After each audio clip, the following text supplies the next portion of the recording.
Dobre,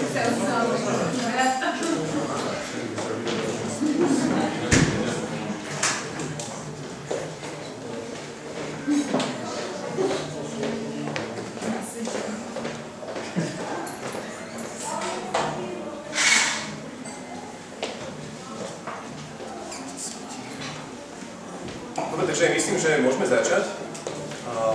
Dobrý večer, vítam vás všetkých. Dobrý večer. Nečakal som, že príde takýto hojný počet, ale je to príjemné vidieť toľko ľudí. A keď mi svetla svietia do očí, ale tak je vás veľa. Takže ja by som rád začal s nejakým stručným úvodom, ako bude prebiehať toto dianie. Ja sa volám Martin Kupec, ktorý bude moderovať toto dianie. Program je asi následujúci. Predstavím vám nášho váženého hostia a naďalej sa budem pýtať nejaké pripravené otázky, ktoré si myslím, že vás bude zaujímať. A chcel by som sa s vami na začiatku dohodnúť, že priebežne môžete vstupovať do tohto a pýtať sa, s tým, že vlastne na konci ešte vám jedenkrát poviem teda, že sa môžete pýtať, že môžeme to ukončiť takou sekciou otázok a odpovedí, čisto iba z vašej strany. Ale ako hovorím, priebežne sa môžete pýtať. Ešte taká ďalšia informácia, neviem, či ma počujete dobre, lebo máme tu mikrofóny a ja si myslím, že nie sú treba. Ale je možno, že sa mýlim, takže v prípade, že by ste ma nevideli počuť, alebo máte problém počuť túto hostia, tak sa spoliehame na vás, že nám dáte vedieť a môžeme kľudne prejsť na mikrofón. Takže ak nemáte nejaké iné ďalšie návrhy, poznámky k tomuto, ja by som rád začal. Takže Jaroslav, vítaj. Ahoj. K nám prišiel vážny host Jaroslav Chrapko, ktorý je manažér a zakladateľ e-shopu Dedolas. A budeme sa dnes rozprávať o tom, ako sa Jaroslavi podarilo dostať k takémuto biznisu, čo vlastne, o aký biznis sa jedná.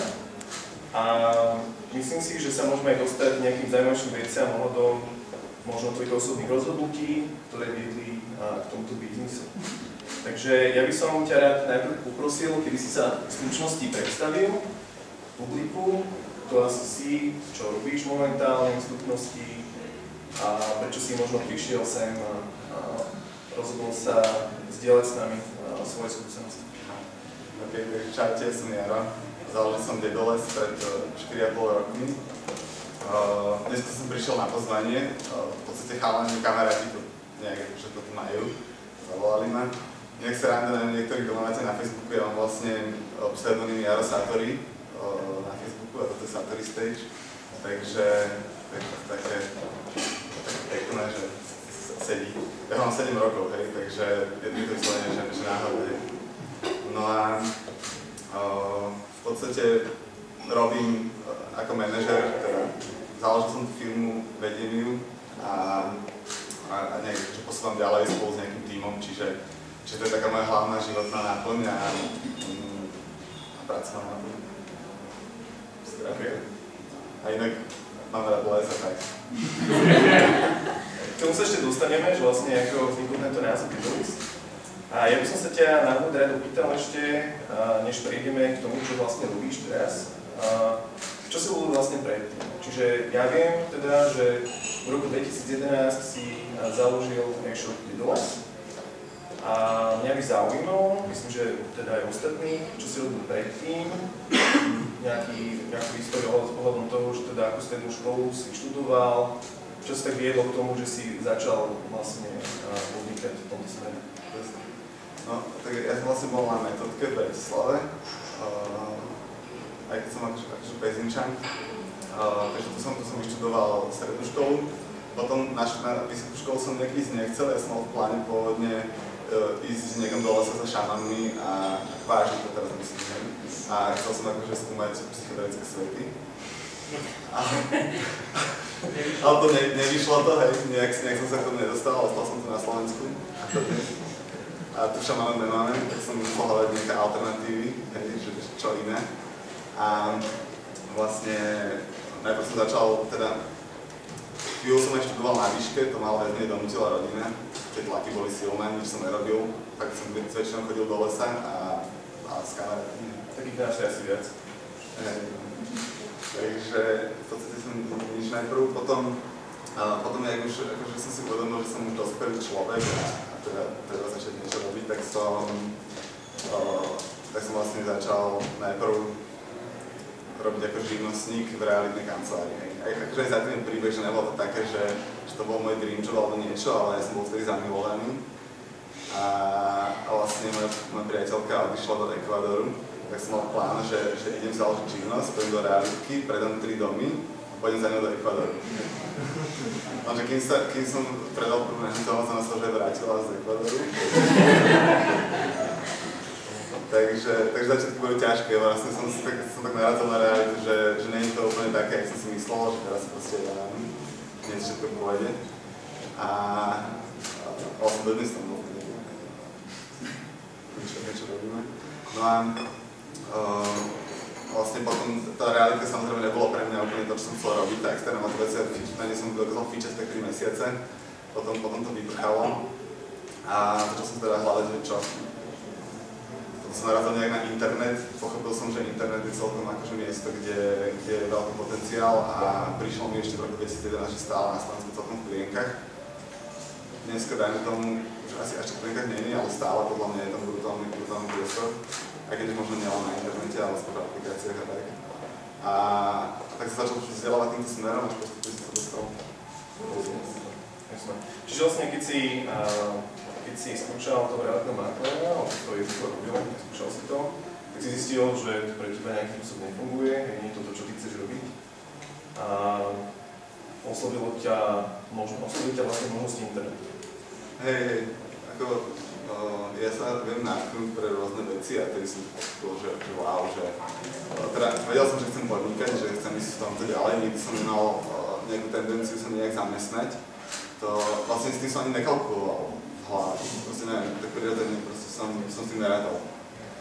A rádal som s tým, že idem proste, ako stále som bol v tom, že idem zarábať milióny. Proste to bol môj plán, že chcem niečo vymyslím a bude to super. Ale tak to nebolo, hej, ani to tak stále nie, ale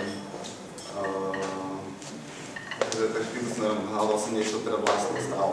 A ja som vlastne robil 2 nejaké online projekty predtým, ktoré nedopadli vôbec nejako. Ostatné, že som strátil nejaké peniaze a čas, ale získal som zase nejaké skúsenosti, plus som podaril nejakým známym ukecať ich, že im urobím stránku, takže to bolo ďalšie nejaké. Vlastne začal som si študovať online marketingu, kde som proste sa začal cítiť, že som strašný online marketer a môžem ľuďom robiť stránky a všetko pôjde. To sa ti páčilo na ľuďoch, že keď niečo začnú robiť, že ich neodradia neúspechy, takže ten internet to bola zrejme dobrá voľba. Asi si to neuvedomil hneď, teda, že ten internet je niečo pre teba, že si nejak postupne k tomu prichádzal, skúšal si nejaké teda projekty, čo si spomínal. A potom neskôr si sa dostal teda k tomu, čo robíš a reálne vlastne založil si teda e-shop, ktorý sa volá Dedoles, s tým, že predmet biznisu je teda distribúcia tričiek. Hovorím správne? Distribúcia, ako ja to distribúciu nenazývam, skôr ako proste predávam. Predávam trička. No akože B2C. Distribúcia mám skôr, že ako neviem, do obchodov to dodávam takto, hej. To nie je proste priamo koncom zákazníkov. Okay. Čiže otázka je, že prečo práve toto? Vlastne na internete sa dá robiť kopu vecí, predávať x produktov, x služieb a tebe práve oslovila možnosť predávať trička. Výrobca je teda Blue Mountain, americká firma Blue Mountain, áno, správne. A prečo práve toto teda? No, ako nemyslím si, že retail je zrovna úplne najkrajší a najčastejší biznis, práve naopak je to dosť ťažký biznis, ale asi každý biznis je ťažký. Ale každopádne vtedy, v tom čase, keď som začínal, ako nebolo to len romantické, bolo to aj pragmatické. Ja som vedel, že chcem robiť niečo vlastné a potrebujem peniaze. Čiže taký najjednoduchší biznis model by bolo, pre mňa bolo ako chalaman z malého mesta, hej. nakúpim, predám tam, nie? To stačí. Takže rozhodol som sa, že to bude e-shop, hej. Hľadal som, že nejaký produkt do toho e-shopu a v podstate boli sme na dovolenke v Grécku a tam sme mali taký jeden krámik, teda obchodík, kde tieto trička boli. A vlastne pred odchodom posledný deň som sa tam rozhodol vstúpiť, celý týždeň sa mi tak pozeral, myslím, že to bude nejaký taký akože kič z Číny alebo niečo také. Ale ten posledný deň ako fakt, že hodinu pred odchodom som vstúpili a proste tie trička zrazu úplne ma pritiahli, lebo ja som fakt chodil do toho lesa a aj som, keď som bol ešte mladší, niekedy keď som si čudoval o vesmíre, máme také tričko v ponuke, že Solar System, že sú také planety, to tam bolo vystavené, takže sme si akože sadli, že to bola taká láska na prvý pohľad a som si hovoril, že wow, toto treba dojsť na Slovensko. Nevidel som to tu, tak som si povedal, že idem do toho. V podstate to bolo v septembri 2011 a 1.12.2011 bolo online e-shop. To bol rýchly proces. Super, takže treba bude na dovolenku. Hej, určite. Čas. A keď pozerať aj čo majú stánok? Hej.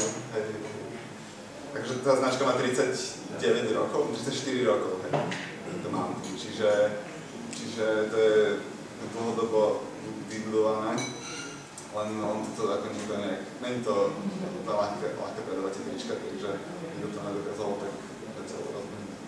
Jasné, čiže tu sa tiež určite ešte dostaneme, to určite asi viacej zaujíma, že vlastne to bolo rozbehnúť. A čiže ty si zistil teda, že tie trička výrobca je Mountain.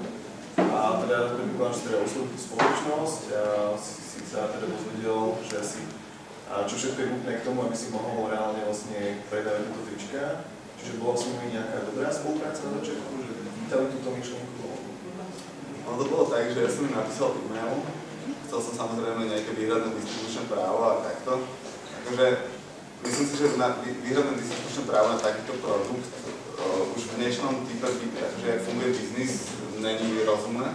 To už hlavne je ako old school, alebo z toho platí fakt, že na high-endové produkty, ako je na nejaké super techniky alebo niečo, hej, ale nie na trička.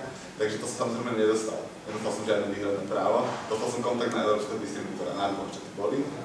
A nich som skontaktoval a som začal spolupracovať. Čiže v podstate s ním som si vymenil 2 maily a som to komunikoval ako s európskym distribútorom, lebo predsa len nemal som ani taký kapitál a to bolo možno trochu šťastie, že tu je ten európsky distribútor, ktorý je nastavený a ktorý dokázal mi dodávať relatívne rýchlo, že som dokázal do 2-3 týždňov doručiť si trička. Z Ameriky by to možno nebolo a nemal som, neviem, 150 000, aby som proste si povedal kontejner tričky. Čiže reálne ste aj pomohli vlastne z rozvoju tejto firmy alebo tejto distribúcii. Naďalej s nimi teda spolupracuješ v tomto zmysle, asi predpokladám? S tými distribútormi? Hej, v podstate teraz sme ich najväčší predajca, v podstate sme najväčší predajca v Európe. Takže už máme veľmi naštandardné vzťahy, zrovna aj minulý mesiac sme tam boli a jednáme už a plánujeme spoločne nejaké postupy, pretože už ten obrad, čo im robíme, nie je zanedbateľný a naozaj, že musíme koordinovať spoločne, aby sme sa nestalo to, že budú Vianoce bez tričiek napríklad. To nie Vianoce, no bez tričiek.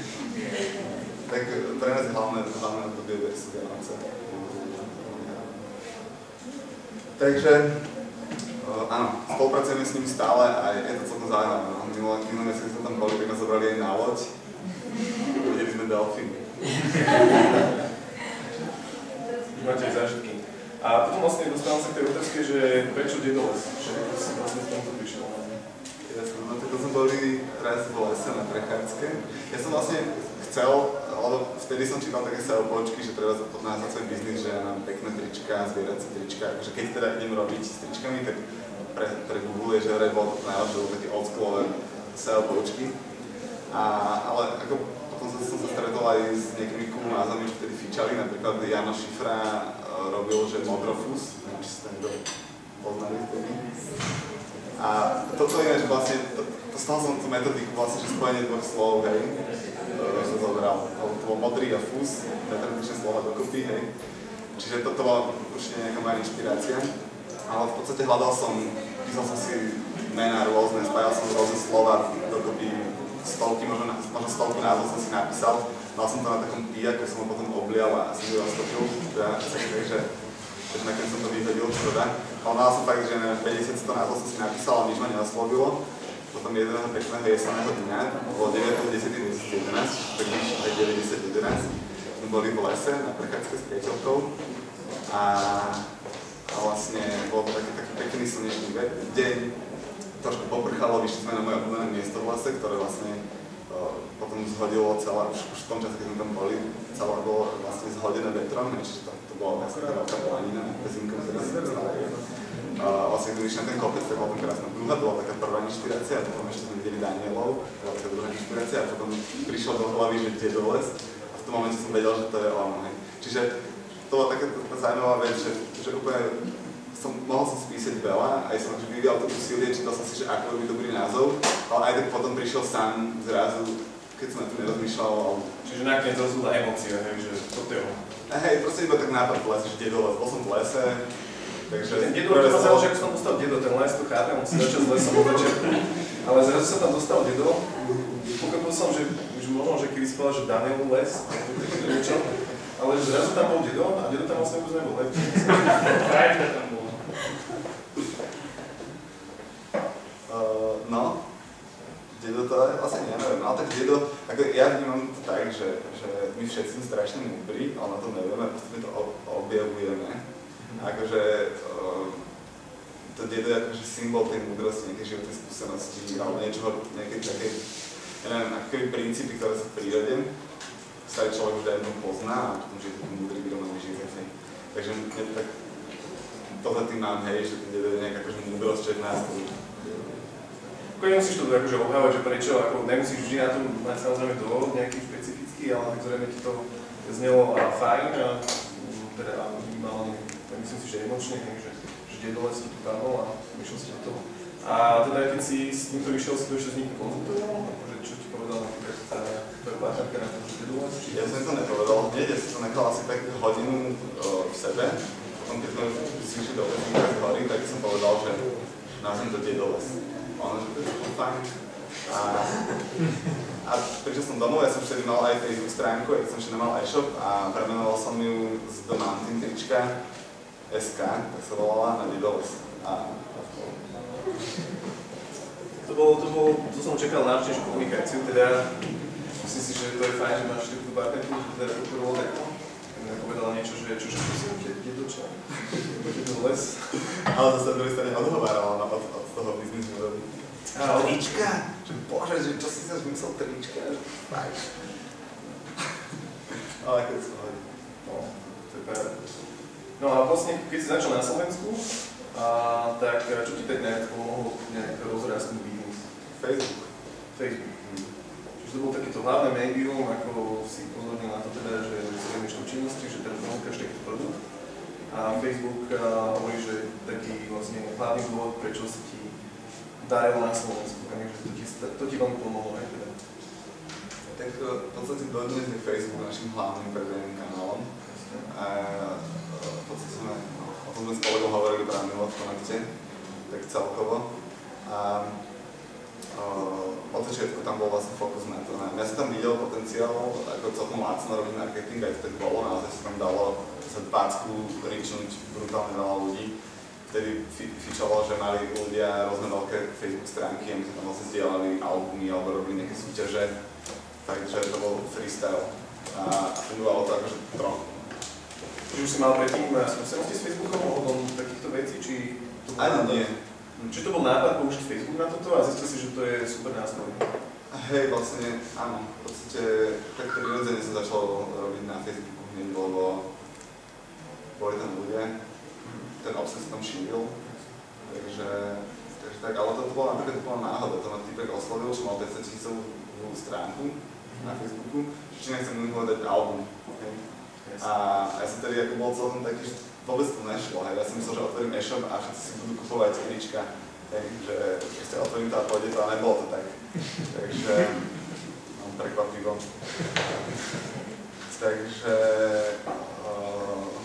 Takže bolo také, že naozaj ani ma to neužívalo v podstate do začiatku. Čiže to bolo teda viacej trochu, dá sa to len tak, že otvorím a som bol gejsný, sa mi to nepodarilo. nejak udržať takýto biznis, takže by som povedal na stránku e-shop a čakal by som teda, že kúpite.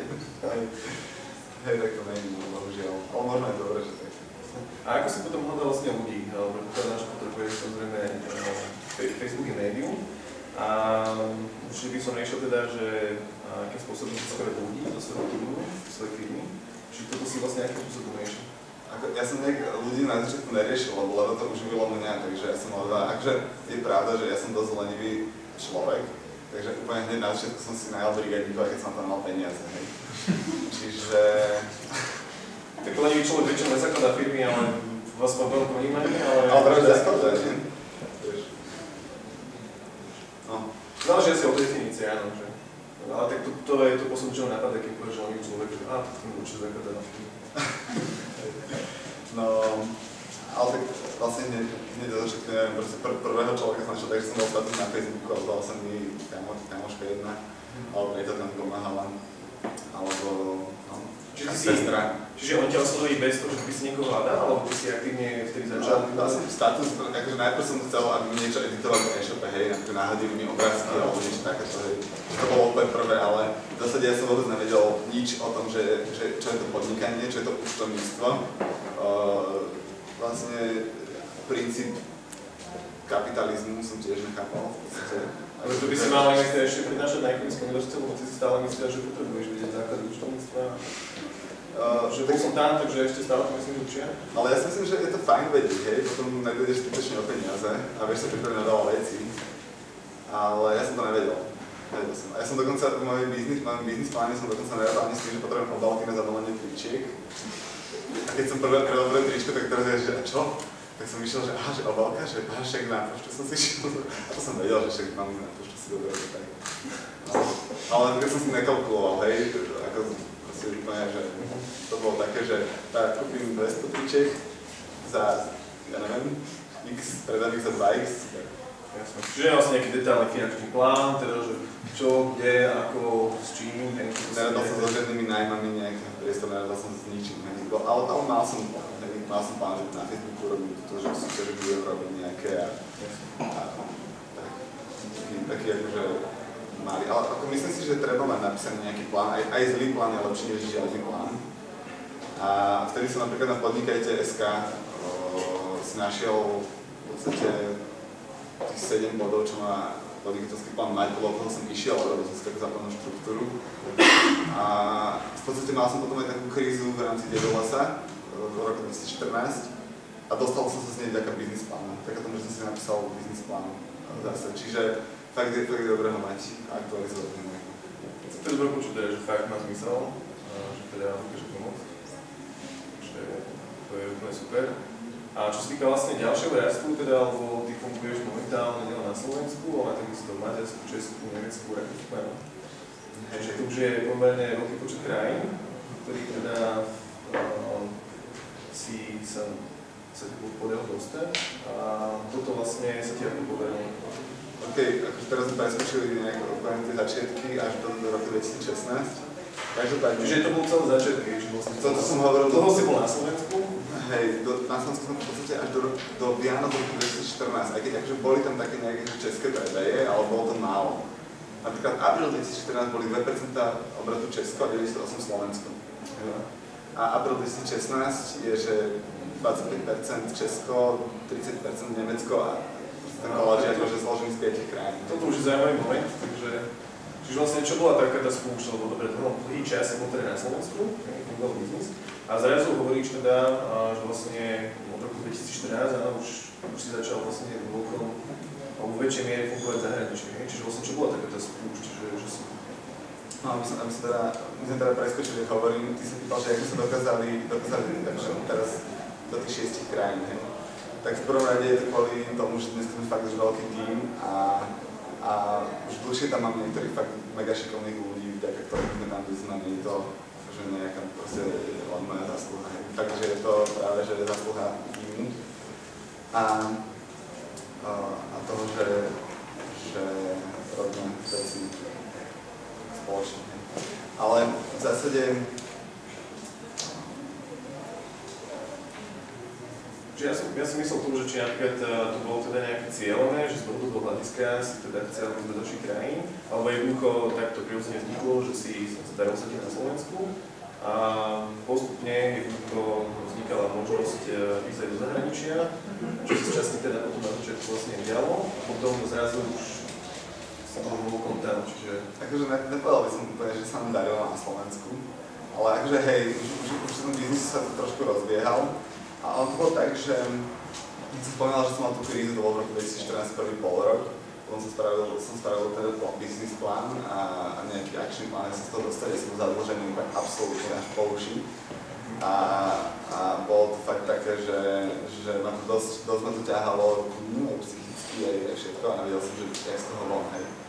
A vlastne vtedy som teda vymyslel, že jak z toho von, stanovil som ambiciózny cieľ, hej. Povedal som, že ideme proste na Vianoce urobiť 170 000 eur obrat, hej. Proste dovtedy ten rok sme mali, v septembri sme mali obrat 90 000, akože kumulovaný objem mora.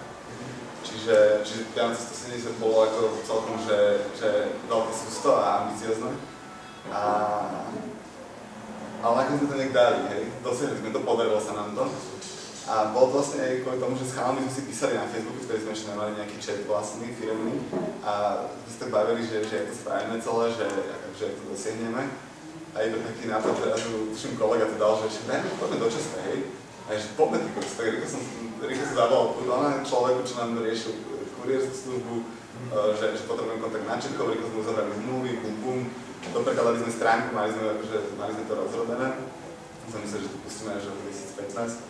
Rýchlo sme to spustili v podstate a osvedčilo sa to, vtedy ten december Česko nám spravilo nejakých 55%. Čiže vlastne bolo to také rýchle, spontánne rozhodnutie, veľmi rýchle zrealizovanie a nakoniec sme dosiahli ten cieľ. Toto nám celkom funguje, že stanovujeme si ciele ambiciozne, potom sa nejak k ním dostaneme.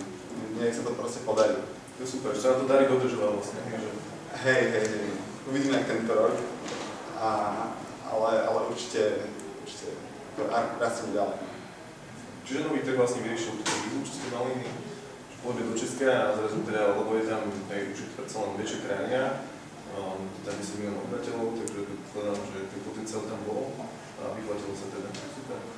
Hej, no a potom vlastne v 2015 sme začali vlastne cieľane expandovať ďalej. Najprv to bolo Rakúsko, to bolo v júni.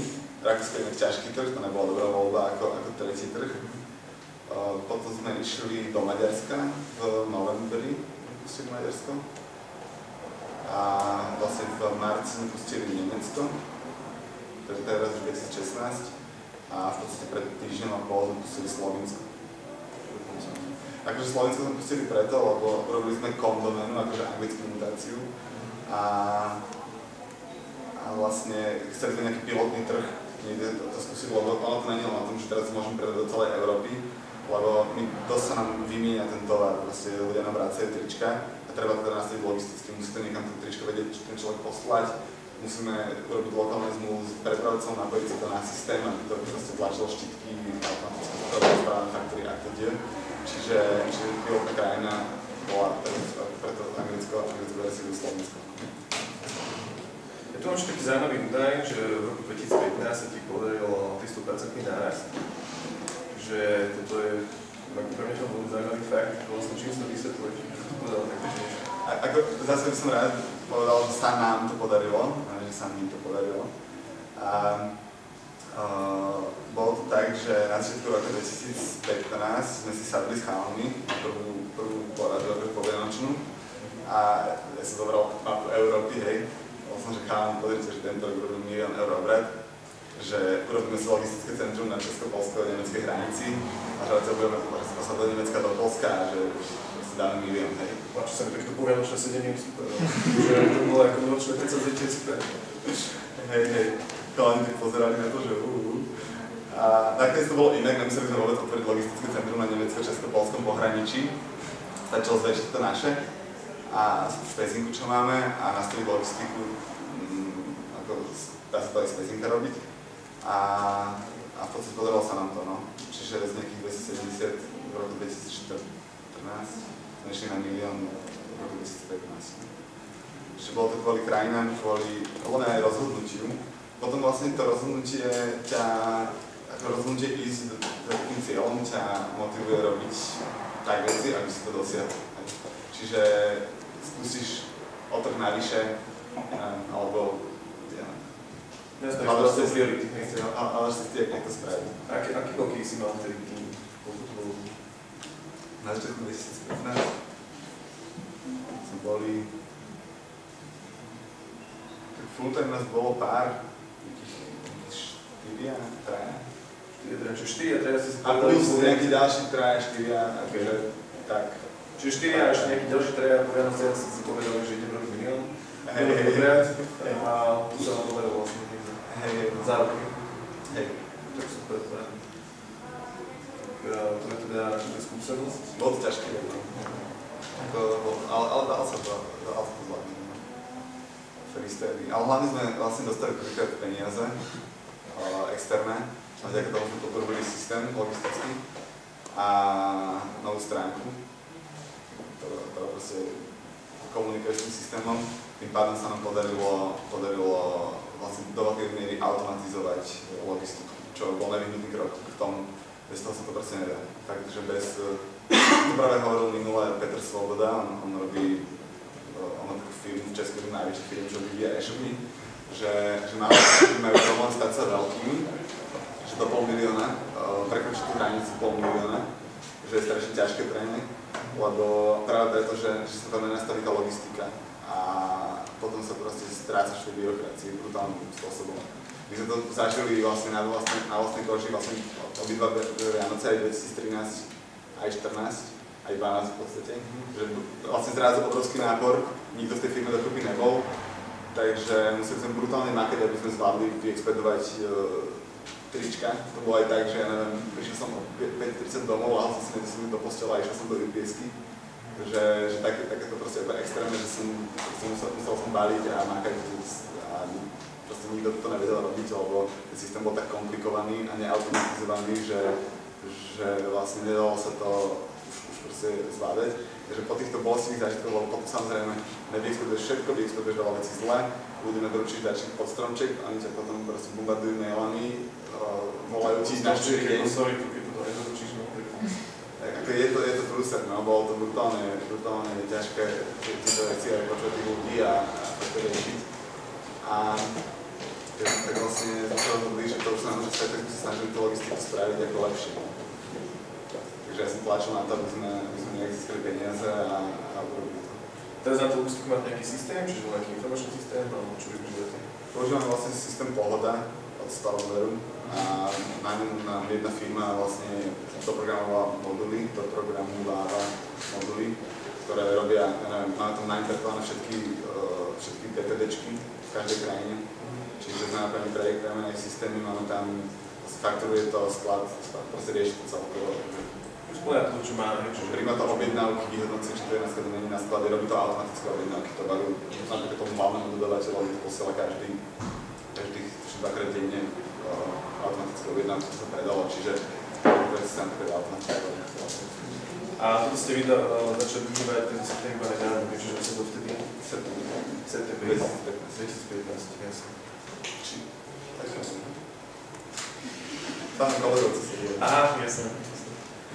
A ešte mi napadla taká otázka, asi je to taká otázka na úvod možno, ale mňa by to zaujímalo, že asi veľa ľudí to rieši, že keď chce začať podnikať, že sa má obavy jednoducho, bojí sa, teda či uspejú a tak ďalej, a že čo s nimi bude, keď neuspejú.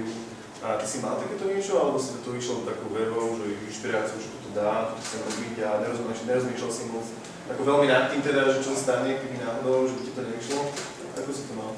Ako ja som vlastne neúspech nepripúšťal. V podstate som myslel, že ako nejak nepocítoval som riziko. Bol som jednak, absolútne som nevedel nič fakt o tom biznise a jednak vlastne povedal som si, že nepripúšťal som fakt akože zlyhanie, že by tomu niekto mohlo byť. Ja necítim proste strach z rizika a zároveň, akože ako by som sa mohol bať, keď som nič nemal, ja som absolútne nič, proste si stalo skoro nič nemám, aj žiadnu nehnuteľnosť, žiadne proste nič. Čiže ja som v podstate nemal čo stratiť. akože požičal som si na to peniaze z banky, ale potom vyšlo, že však je to otočím a zarobím.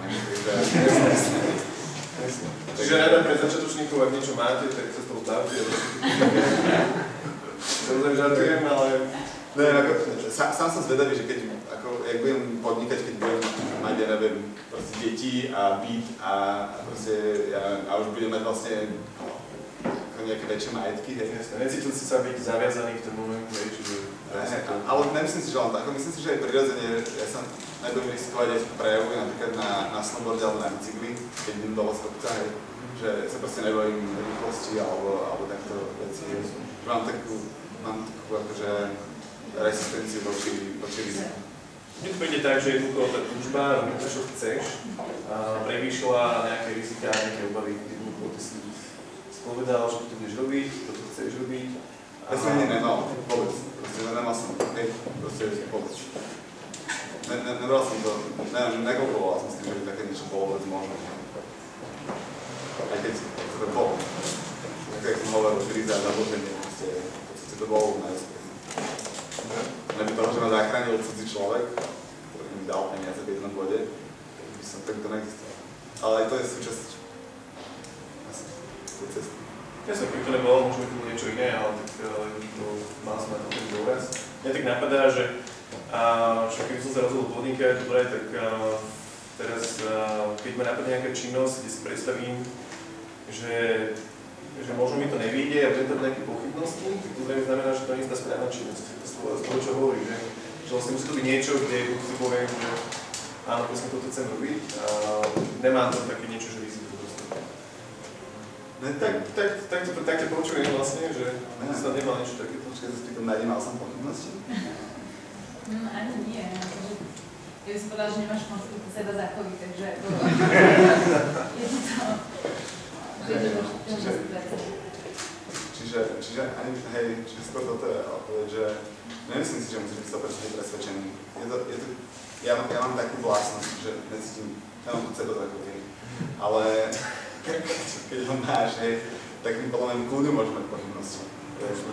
A treba ich proste prekonať. A ísť do toho, keď treba to veriť. Ale je to ťažké určite niekedy sa rozhodnúť, vykročiť. Ale ty si sa nebol, rozhodol si sa dohodol sa vykročiť? Tak ja som to fakt stretol, že sa to objavilo v 1. decembra som mal aj, že to bol proste jasný proces.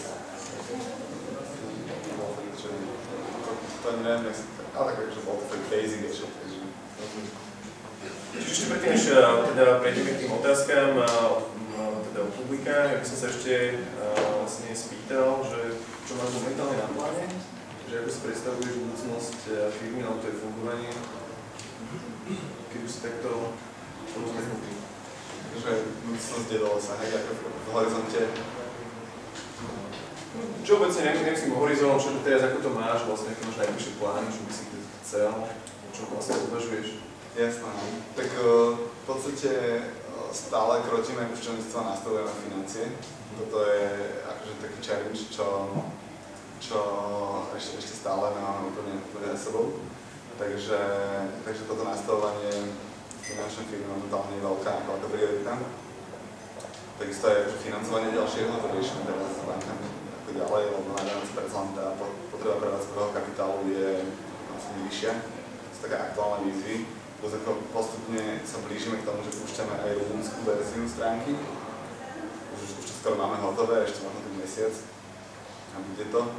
Plus chceme začať robiť v Británii dropshipping cez nášho dodávateľa, oni vlastne majú a my máme tu predajný know-how, takže chceme využiť ich sklad a ich logistiku teraz a náš know-how na to spojiť systémy. Máme to vymyslené, rozrobené, takže aj na to sa pracuje, ale to ešte môže padnúť, to ešte nemusí ísť. Máme práve na vzájomnej dohode. Takže tak, no a zároveň plánujeme rozširovať produktové portfólio, pretože momentálne sme dosť závislí od domáty, žiadna závislosť nie je dobrá. Takže snažíme sa teraz takže diverzifikovať postupne to portfólio rozširovať a aby sme sa vlastne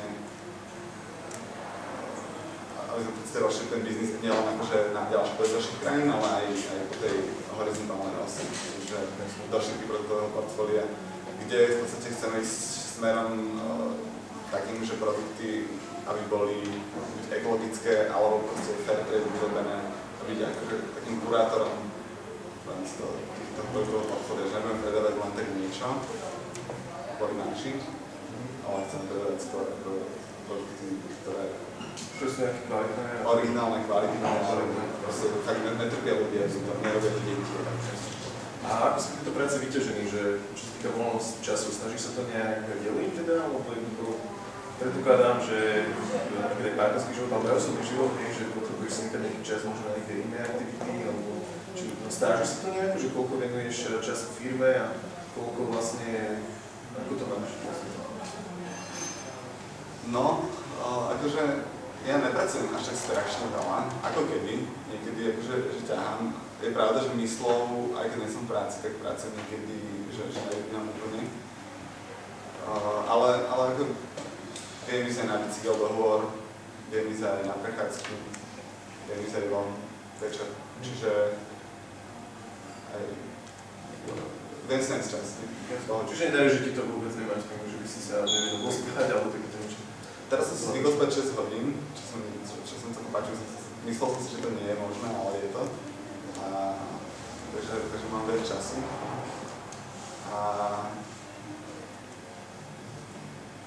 Ako zvládam aj veľa veci. Ale je to demanding dosť, aj psychicky, akože to ťahať celé, tá zodpovednosť a tie veci, všetky okolo toho biznisu.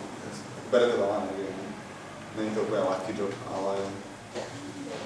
No máš aj to, čo robíš, takže... Dosť, hej, takže dosť si to fičím. Vlastne v podstate to môj hlavný taký... Momentálne je to pre nás najdôležitejšie. Budovať to. Môj taký plán je vybudovať proste obrovskú firmu a pomôcť ozdraveniu spoločnosti. Lebo myslím si, že biznis, zodpovedný biznis má potenciál zmeniť spoločnosť. V akom smere myslíš, že zmeníš spoločnosť? Tak už len v tom, že keď sú ľudia spokojní v robote, hej. To sa snažím docieliť a myslím si, že momentálne dovolím si tvrdiť za svojich kolegov, že sú spokojní v Dedolese. Či chceš, aby tá firma bola firmou, kde to bude ľudia aj spokojní a že bude to vlastne takou... Hej, a tak celkovo, lebo keď si zoberieš, tak v podstate tretinu života produktívneho tráviš v práci, hej. Pokiaľ ťa nebaví, tak v podstate tretina tvojho produktívneho života, najlepšie roky, je zahodená, hej. Čiže to len je práca mala v prvom rade že ťa naplní. Takže toto chcem dať ľuďom jednak a týmto akože meniť. Ale takisto je tým, že budeme vyberať tie produkty správne, tak proste tým pádom budeme podporovať dobrých podnikateľov a vlastne šíriť tú myšlenku toho, že nekupujem len tak niečo od nejakej značky, za to, že sa mi to páči, ale sa trošku zamyslím nad tým, že čo. Alebo, aby som sa nemusel zamýšľať, viem, že kde dole sa to kúpim napríklad. Ale uvidíme do budúcna, ako môžu rôzne produkty vzniknúť, teda projekty vzniknúť v rámci firmy, toho, že sa nám podarí. Taká obrovská ambícia a uvidíme, čo sa podarí. Super, že takýto štádium máš musí ambície. Takýto štádium? Áno, taký musí rozbehnutý, ešte stále máš veľké ambície. Tak ja si myslím, že momentálne ako sme mali stále krehkí, to je... Myslíš, že to správne myslenie je pre ambíciozne, že myslíš si, že sú stále krehkí a to ti dá vlastne keby sú motiváciu robiť ďalšie veci? No, skôr ma fascinuje budovať a realizovať, vytvárať niečo. A je ma strašne baví to, že sú tam tí ľudia a proste spolu na tom robíme, to je úplne super. A my sa tešia, a tešíme sa spolu, proste, to je z tých úspechov aj neúspechov, sa netešíme, ale prežívame spolu. Ale vidím tam ako odhodlanie pri veľa ľuďoch, v väčšine, alebo možno neviem, čo povedať pri všetkých. Asi vždy. A je to skôr. Dobre, ja by som teda oslovil publikom. Máte nejaké otázky, čo by ste teda ešte chceli vedieť? Pýtajte sa. Ja mám konkrétnu otázku, s akú špedíciou alebo kurierskou službou pracujete, tuším, DPD som zachytila. Hej, my sme sa písali DPD doslova a v podstate vo všetkých krajinách, kde sme riešime cez nich. Ale robíme aj so zásilkovňou, momentálne sa snažíme uzavrieť zmluvu aj so Slovenskou poštou, ale to je long run, tak to my si proste neriešia. Asi ste si nespokojní, aj na zahraničných trhov. Hej, zvládajú to celkom. Áno, nastavili tie sadzby na základe toho, že máte veľké objemy, predpokladám nejaké výhodnejšie. Hej, však máme celkom dobré ceny. Čiže aj do toho Rumunska sa to pôvode zvládnu na nejakú normálnu cenu. Tak aby som ešte priblížil teda logisticky, jak to funguje, tak nie je to tak, že to tu kuriér zoberie tak zásilku zoberie do Rumunska. Je to tak, že to robíme v podstate v trojských koňoch, tak to nazývame vnútorne. Čiže krabica plná balíkov s lepkou do Deba im to príde do Rumunska, oni si to otvoria a tam majú vlastne s domácimi štítkami balíky. Čiže týmto spôsobom to máme aj v Rakúsku, aj v Česku, aj v Maďarsku, aj v Rumunsku. V Nemecku zatiaľ sa nám to nedarilo udiať, takže máme drahšie poštovné. V Nemecku nám to darilo priamo z presne kus balík. Čiže uzavierať zmluvy s lokálnymi DPPčkami je určite akože, je to asi výhodnejšie ako teda Slovenska do Česka alebo do Maďarska, nikdy ti dajú takú cenu, hej. Dajú ti, neviem, 5 eur, lenže tam ti to dajú okolo 3, 2 dačo. Podľa toho, jak si to dajú zabiedovať. A ešte mám otázku k tomu Facebooku, spomínal, že to vám pomohlo najviac a tej súťaže, ale robili ste aj normálne platené reklamy na Facebooku? Robíme platené reklamy vo veľkom. A niekto špeciálne to cieľite, lebo ja si nepredstavím, že trička, že to je hodné pre každého, že aké publikum si vyveriete. Pričom to je skôr otázka na kolegovia, ktoré ja presne neviem, ale viem, že robia aj úplne globálne reklamy na všetkých. Alebo na proste normálne, že boom dajú ženy 25-45 ženy, hej, a na nich dajú nejakú reklamu. A potom samozrejme treba nastavené všetky tie veci ako dynamický remarketing, retargeting a proste tie všetky veci. Čiže potom vieš vlastne mnoho lepšie pracovať s tým reklamami. Že treba mať všetko nastavené. My platíme akože brutálne dávame do reklamy, to je vlastne v podstate asi taký náš najväčší know-how Facebookové reklamy. Ešte jedna vec, teda neviem z toho, že akými maržami pracujete? To za 40%. Hej, ak na to Maria jasne, hej, do 100% ceny, 40%. Čiže to 100% marže sa mu hovorí. Lebo máš na cenu krát 2, rezidencová DPHčka. Ja keď sa môžem spýtať, ten prvý rok svojho pôsobenia, keď si vlastne začínal, čo bolo najťažšie, ako napríklad, keď prišla tá facka, hej, že spravil si stránku a vlastne možno si to kúpilo zo pár kamošov a potom možno, že dlhšie nič. Aké si mal pocity po pol roku, že kedy si prišiel na to, že sa to možno, že má to zmysel, že rozbieha sa to. Skrátka ten prvý rok, keby si mohol lepšie popísať, že aké tam boli pocity? No, takže prvý rok som to rovný hlavne som so sebou, by som povedal. Nejak akože normálne chodím do roboty a proste riešiť veci. Čiže ja som bol fakt akože totálny hippiesek back then. Čiže ja si myslím, že najväčšia prekažka som bol asi ja sám sebe, zároveň nebol, hej. Ja som vlastne ani nevedel, že čo to je podnikanie. Až teraz začnem postupne zisťovať. Čiže to bol fakt taký freestyle. A aj som napríklad mi ubiehal fokus, hej, začal som robiť na iných projektoch nejakých, lebo proste toto nešlo, vieš. Čiže aj som podvádzal v podstate, čiže bolo to také, že nebolo to úplne ideálne, že teraz otvoril som to a proste bolo to také, že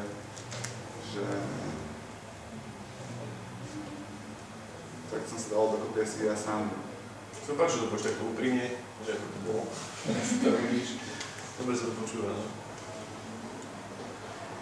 Mal si v tom prvom roku akože pocit, že nemá to význam, vykašľať sa na to? Pamätám si napríklad moment, kedy po Vianoce, keď Vianoce prišli, tam sa robil nejaký obrad, hej. Tam som ešte aj vtedy jeden známy Pezinku mi umožnil byť v jednom nakupnom centre, čo tam máme, v mole Pezinku. Že tam som proste úplne freestylovo predával tiež. trička, tam sa nám povedlo predať za pár 10 tričiek a cez internet si nejak objednali ľudia, hej, tie Vianoce proste boli Vianoce, takže ľudia to kúpili, hej. Ale potom prišiel január a nula, nič, proste to bolo, že 2 dní prišla objednávka, hej, alebo 3, proste tá depresia. Takže... Neprodáva hlavne december z januárom. Hej, no, akože aj teraz sme mali, v januári sme mali nejakých 13% obratu oproti decembru, takže január 2016 bol 13, ale aj 13, to dosť má pokles. Vidíš, že sviatky. Vianoce. Takže, počkaj, ja by som si odpovedal to otázku, takže napríklad pamätám si moment, kedy fakt, že úplne to nešlo, vôbec som nevedel, že čo vlastne je teraz, jako, ja som tuším sa inak aj vrátil na do reality, keď som si čo zarobil v roku 2012, nie že tuším, ale určite to tak bolo. A vtedy, pamätám si moment, kedy som vlastne mal z toho ten týpek, čo mal tú 500 000 stránku, a raz sme boli iba tak po obede prejedení, ja som iba tak pustil e-shop, hej, teda vlastne N3 som ešte nemal internet mobile. Prišiel som domov, otvoril som e-shop a tam som si bol 50 objednávok, vieš, a ja že to bolo úplne, akože, to bola radosť. Hej, to bola radosť, no takže zrazu sa ocitlo šťastie, hej, prišlo šťastie a zrazu mi prišlo 50-60 objednávok za deň, čo bol brutál. Takže, a mal som zároveň nejakú stratégiu, že toto funguje. Tak som našiel všetkých možných ľudí, čo mali stránky a tak som v podstate našiel aj kolegu, ktorý je asi taký, že je dlhšie a dosť hlavný vlastne marketingový manažer momentálne, na 21 dneska. A on mal vlastne vtedy tiež už stránky, že 300 000 stránku a takto. Čiže napríklad aj ja som vtedy stretol už a s ním začal robiť, takže to bol taký akože impuls, ktorý to niekam potiahol, hej. Takže začal som sa týmto smerom, aj aplikácie vtedy fičali, Facebookové cesty sa to dalo celkom promovať, vtedy Facebook proste tie aplikácie úplne odporúčal ľuďom a ľudia si to skúšali, som to normálne skúšal. Užíval som tomu rýchlosťou vec. Hej, to sme získali vtedy, ja neviem, vtedy som mal 3000 lajkov som mal za nejaké 4 mesiace a potom sme robili tú aplikáciu a mali sme ďalších 20 000 za 4 dní. Čiže to bolo také, že sa to rýchlo rozšírilo a takto.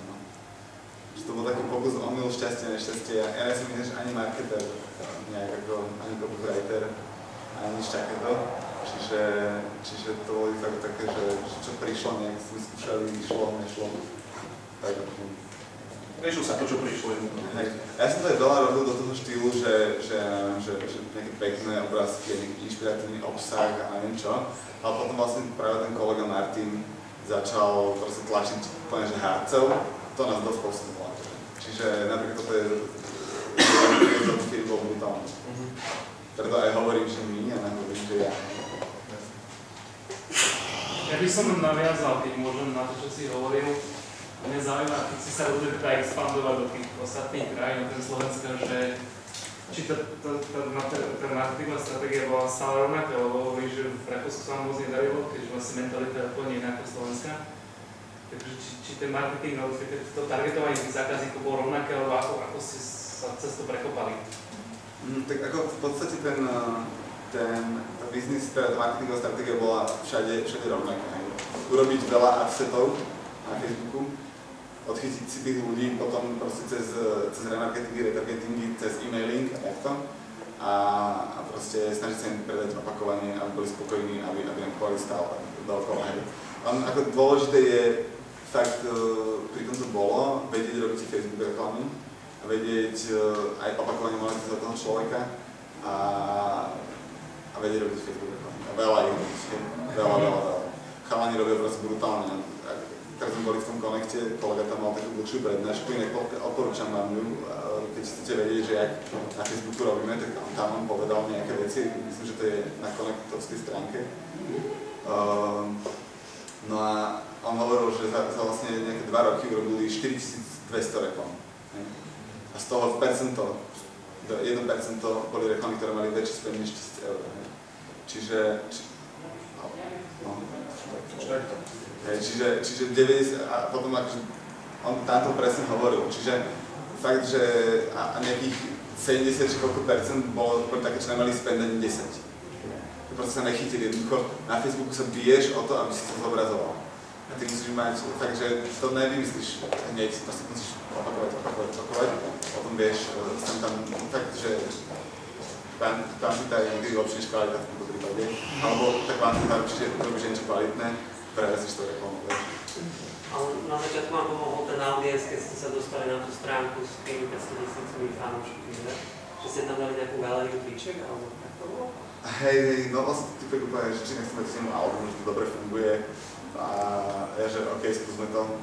A hej, to tam dosť pomohlo vtedy, no. Vtedy to nejakých 2000 ľudí šerovalo, proste. A riešite to aj teraz ešte takto, alebo skôr cez reklamu, že ste sponzorované? Facebook už v podstate prestal organický reach, nejak akože organický reach je mŕtvý, to nefunguje. Hej. Facebook to v podstate tak obmedzuje, že fakt, keď chceš sa na Facebooku byť vidnom, musíš to zaplatiť.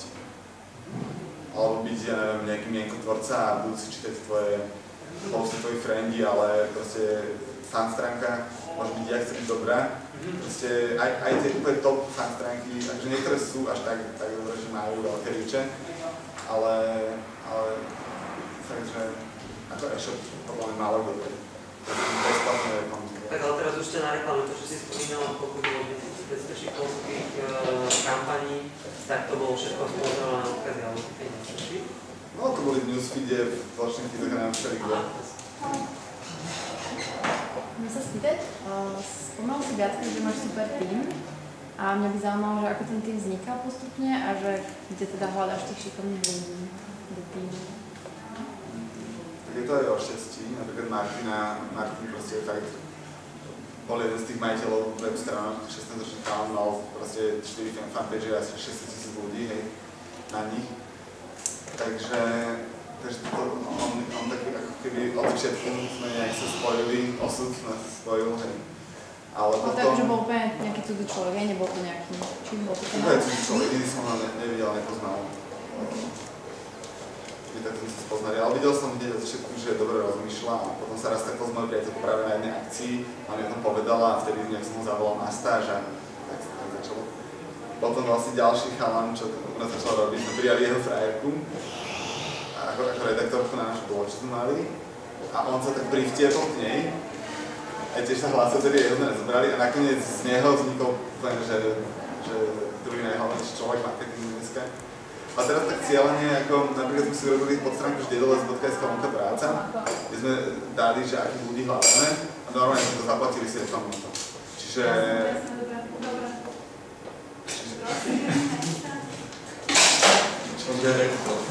aj vážna reklama teraz a takto, že vyslovene vyzval, že hľadáme ľudí.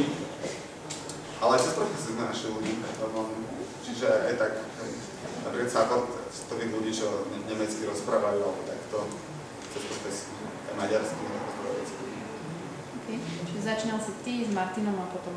No a aj vlastne Mírka ešte napríklad bola jedna taká, ona tak sa robila, ona cez Facebook takový inzert, čo som dal na svoj wall, hej.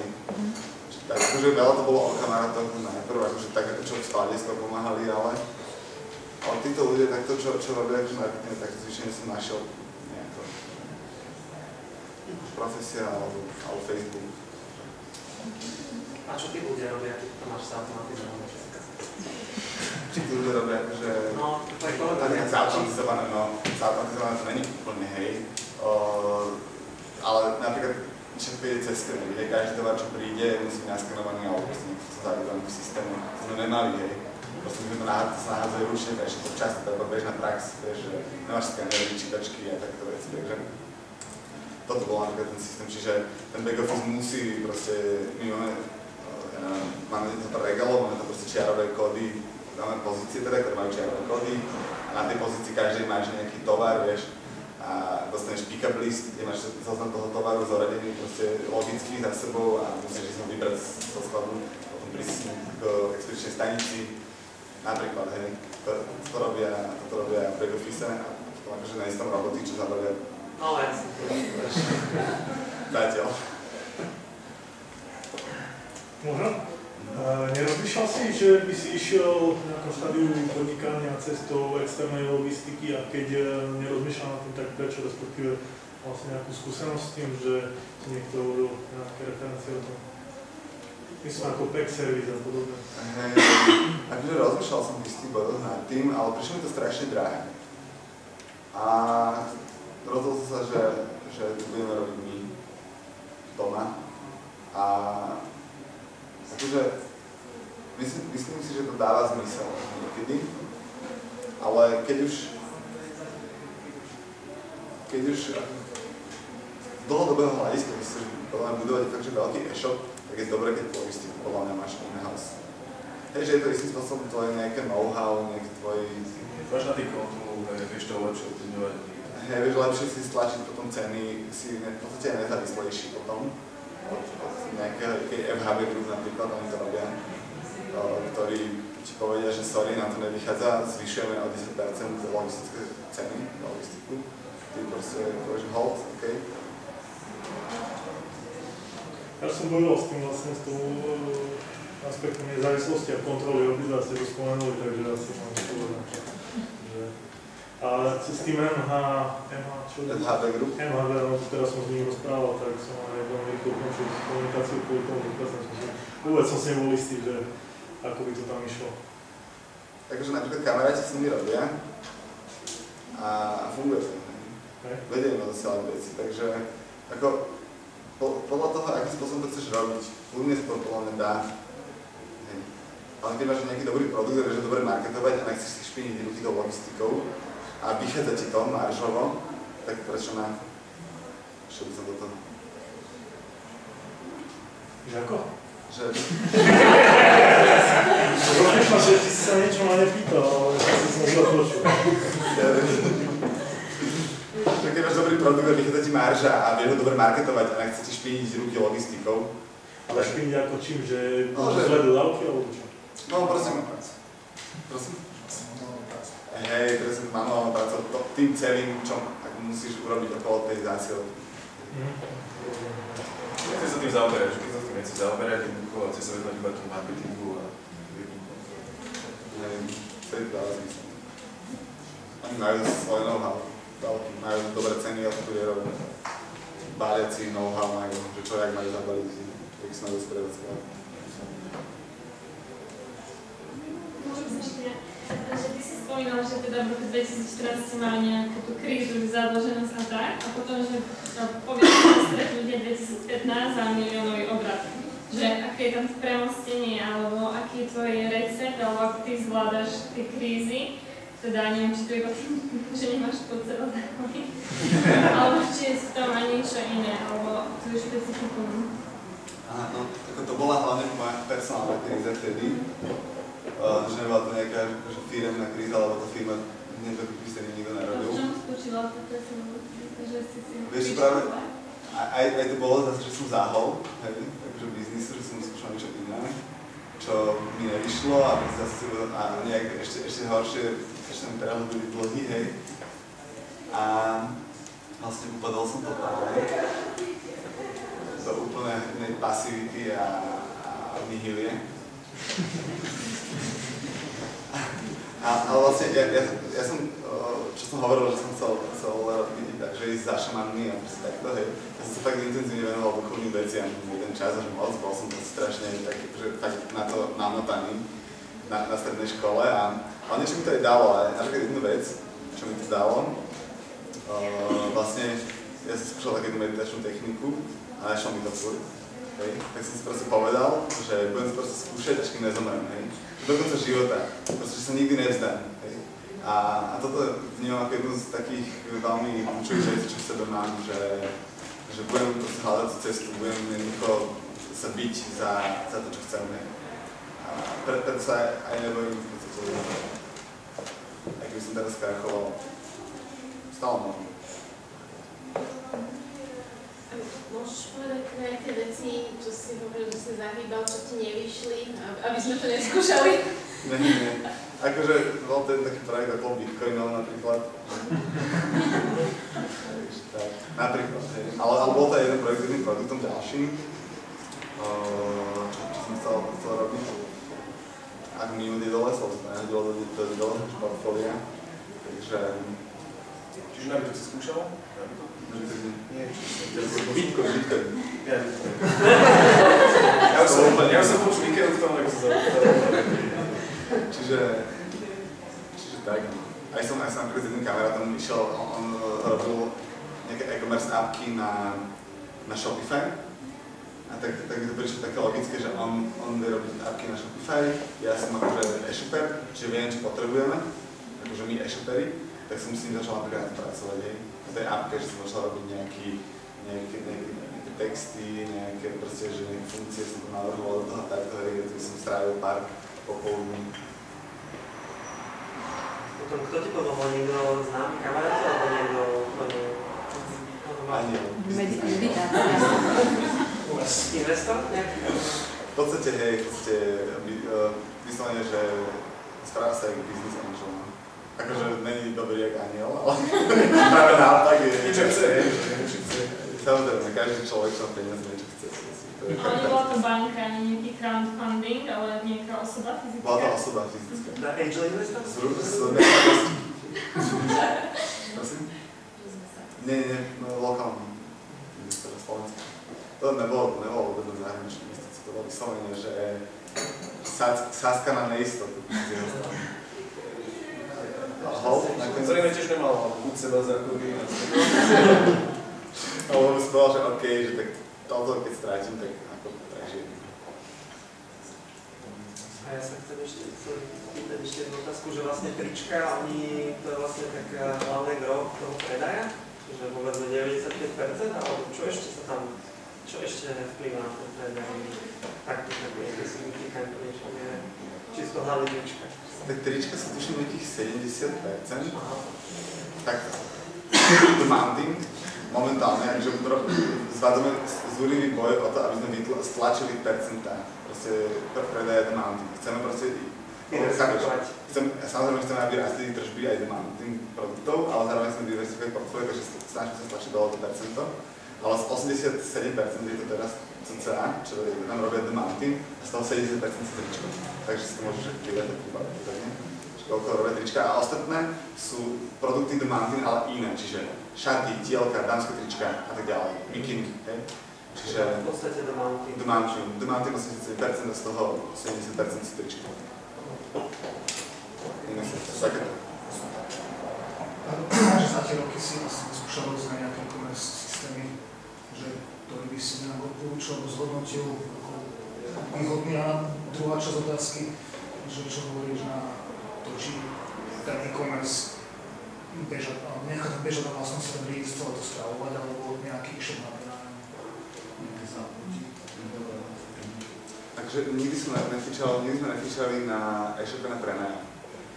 Na jednej strane, akože na rozbeh si viem predstaviť, že to môže dať zmysel, ale z dlhodobého hľadiska podľa mňa nie. My sme začali na OpenCarte, čiže ako začať na open source platforme si myslím, že je dobrý nápad.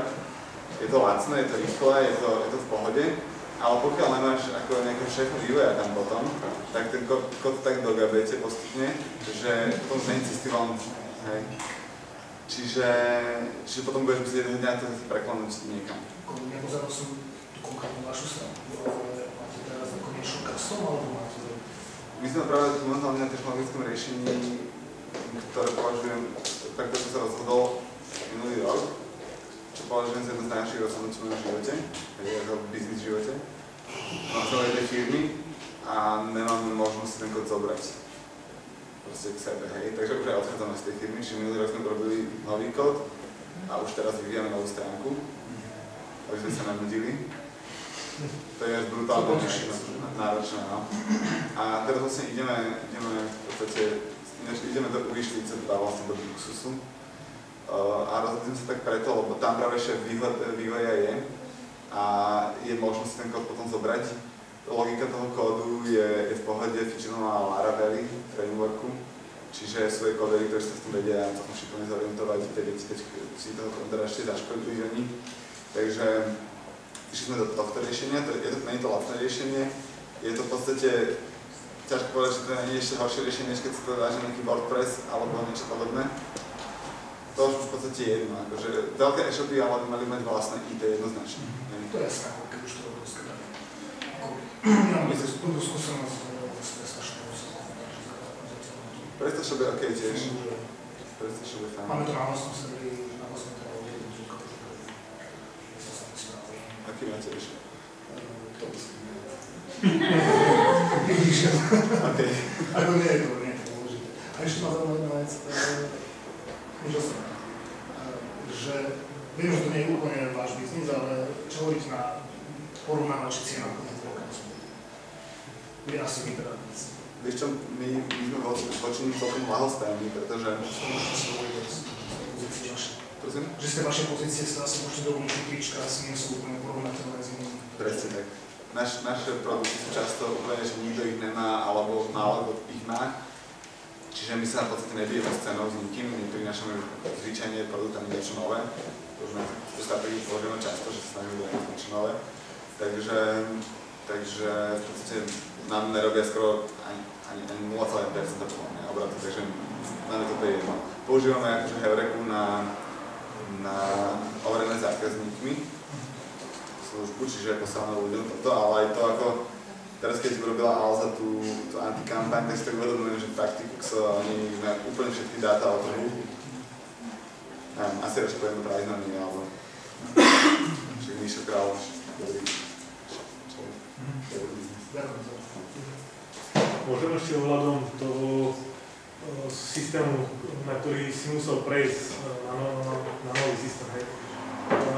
Čo ma donúti v budúcnosti, keďže naozaj sa zamýval, čo ma donúti v budúcnosti rozmýšľať vlastne nad tým, že musím zmeniť ten systém, kvôli čomu vlastne? Toto som stále nepochopil. Lebo to nebudeš stíhať, nebudeš sa dať udržať. Budeš sa strácať, bude to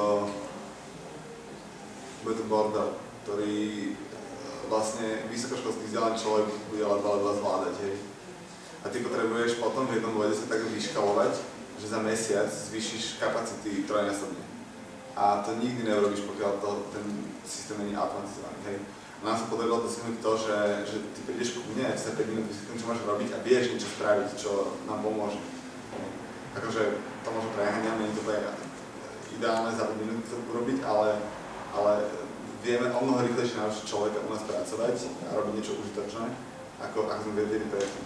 Čiže tá pridaná hodnota môže najmä spočívať v tom, že vlastne nedaučujem človeka mesiac a medzi tým stratím času a energiu.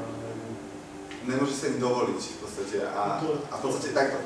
Pozri sa, tebe ide biznis, takže môžeš mať jedného človeka zamestnaného, hej? Teraz v decembri potrebuješ 8 ľudí. Lebo ti tak brutálne narastie biznis, že potrebuješ, aby tam bolo 8 ľudí. A ty ich nestihneš zaučiť všetkých. A nemôžeš si ich zaučiť dopredu, lebo by si skrachoval. Lebo by si tak išiel do straty, že by si skrachoval. Takže toto je napríklad výhoda systému a toto presne ten bod, ktorý nevedia ešte prekročiť, ktorý som spomínal. Preto ako my sme to tiež nerobili, nebyť externe financovaní. Nedali sme to z vlastných zdrojov. Ale sú ešte, ktoré to dajú z vlastných zdrojov, ale my fakt nejsme optimálny ekonomický vysok na analýzu. Teda teraz ste na tom OpenCarte a idete na Fluxus? Teraz sme to bude v jednej firme a nebudem menovať, pretože som práve povedal, že to bolo zlé rozhodnutie, takže nechcem ich nejak vedia, oni robili dobrý e-shop tá firma, ale nie je taký veľký, ako sme my. Takže teraz sme u tej firmy a ideme na Fluxus. Takže administrácia je tak dôležitá, že v prípade, aby sa s tým dobre robilo, aby to rozhodnul tomu každý hneď sa naučí. Administrácia e-shopu podľa mňa není až taká dôležitá, bola jednoduchá, dôležité, aby ten kód bol škálovateľný, bol kvalitný. Ľahko upraviteľný. Aby sa nezačalo úplne nejak, že miešať, kaziť. Ale všetky tieto veci vlastne si prišiel tým, že vieš sa do toho biznisu a naražal sa na rôzne problémy a potom si sa vlastne učil. Čiže to veľa otázek vlastne, čo tu spadá, je, že sú to vlastne formy, že rady, vlastne ako by som to mal robiť, ako by som to nemal robiť.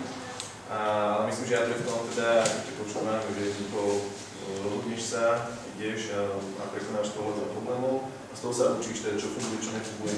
Či už je to logistika, či sú tu ľudia, či už je to napríklad expandovanie do ďalšej krajiny, Čiže vlastne nie je tu nejaký iný recept na toto, nejaká kratšia cesta, jednoducho učíme sa na vlastných chybách, myslím. Asi, hej. A človek si podľa na čas ani nedá povedať, vieš? Ty si povieš, tak to idem urobiť, tak ideš a proste život je tak nastavený, že ty sa musíš naučiť to, čo sa musíš naučiť. A to sa naučíš vtedy, keď robíš to, čo robíš. Presne, lebo mne napríklad úplne nikdy nejaká veta nepomohla.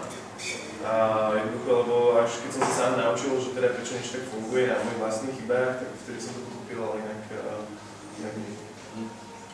A to sa hovorí, že hlúpy človek sa učí na vlastných chybách a múdry sa učí na chybách druhých. Áno, to sa hovorí. To tak povedal, tak čo obidve. Môžem sa ešte opýtať, že ten Martin, to je asi teda ten marketingový guruvák, že ako to je možné, že ten rakúsky trh sa teda ešte nepodlomil len schopnostiam? Nepodlomil? Nepodlomil,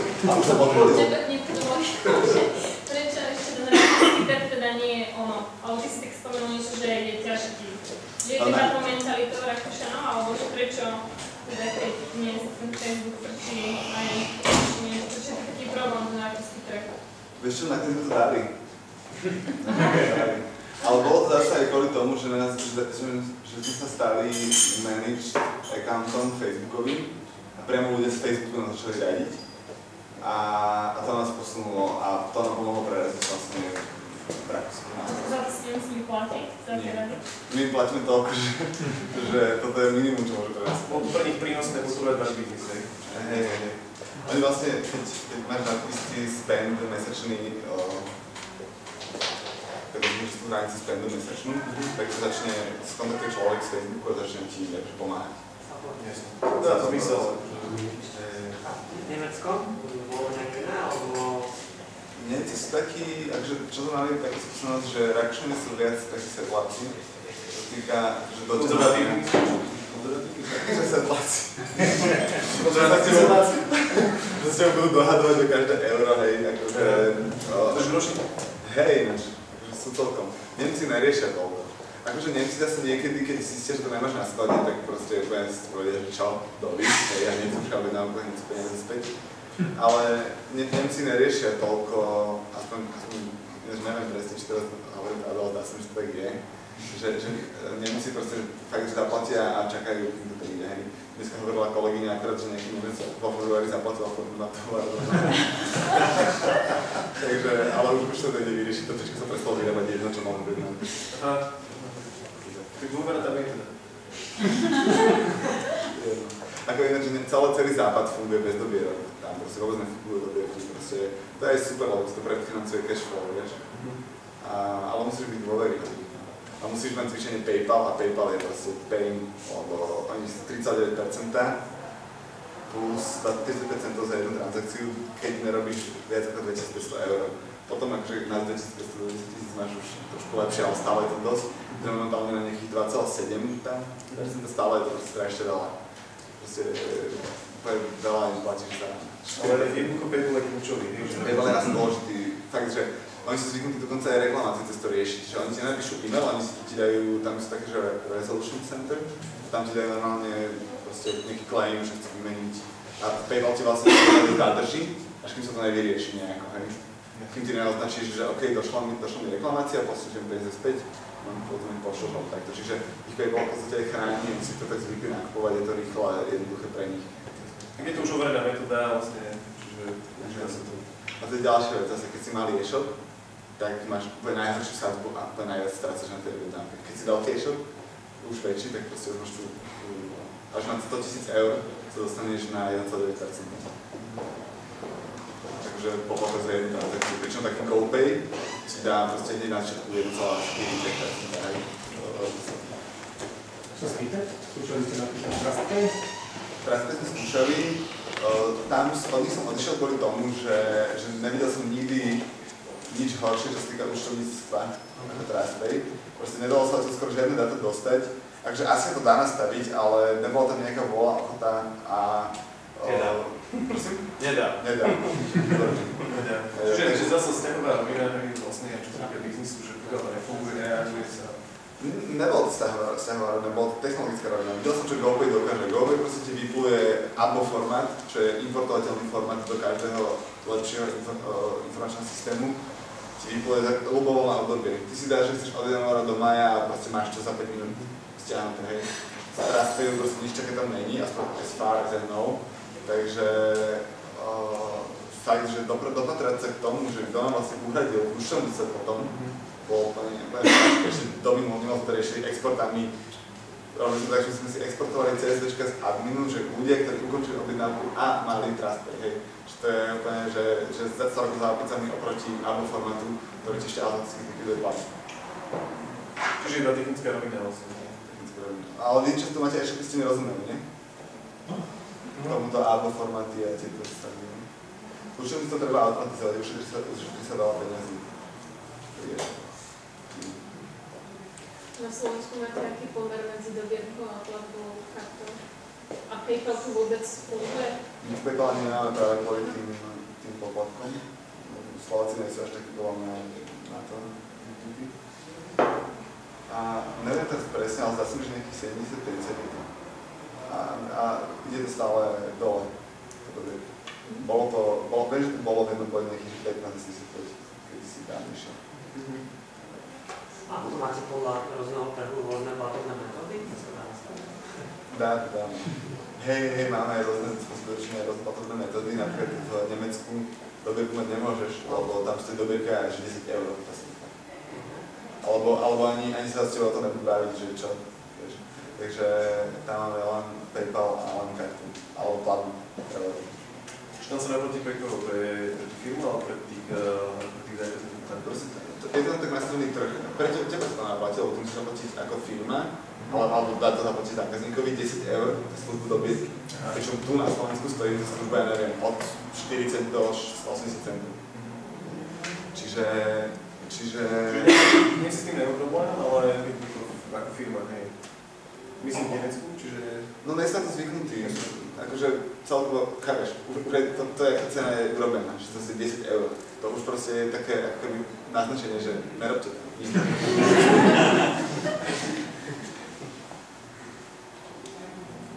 Ja keď sa môžem spýtať, keď ste išli do Číny, tam je, respektíve keď ste oslovali iné trhy, tak všetko ide vlastne z facebookovej stránky, kde doles, alebo máte pre Nemecko nejakú inú fanpage?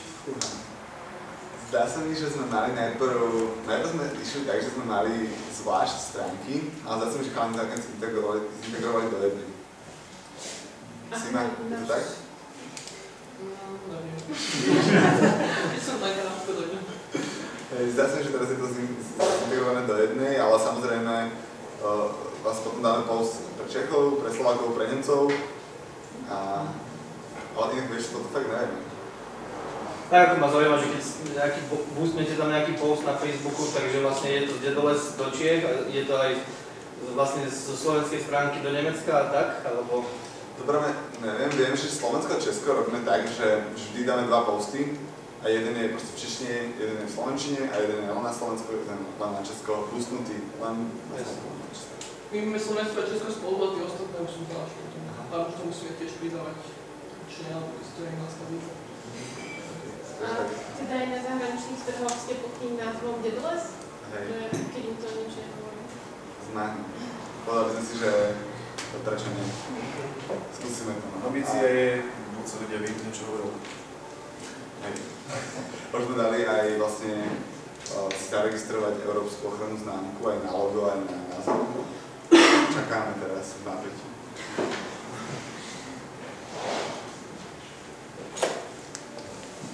Čiže pokúli sme všetky otázky ešte? Môžem? Áno, jasne. Nemáte potrebu vlastne sa na tých iných trhoch maskovať, no napríklad Československo, že či máte z toho potom, neviem, či vy máte vôbec vrátky nejaké vzhľadom tomu, že teda máte to špecifický produkt, ktorý ľudia chcú z princípu, keď to poznajú, predpokladám. Ale že či nemáte potrebu zo skúsenosti sa maskovať, že sme česká firma a sme český e-shop, v podstate, že posielame, lebo v podstate s kuriérom je to vyriešené, pokiaľ viem, hej. A ja osobne mám dosť veľa vrátiek z Čiech oproti Slovensku, dosť brutál rozdiel. A tápam, že v čom to je, teraz som zmenil na Česko vlastne ten istý systém, ako máš ty, ale že či zo skúsenosti nevieš vypovedať, že či tam nie je náhodou problém, že či ste to vôbec neriešili.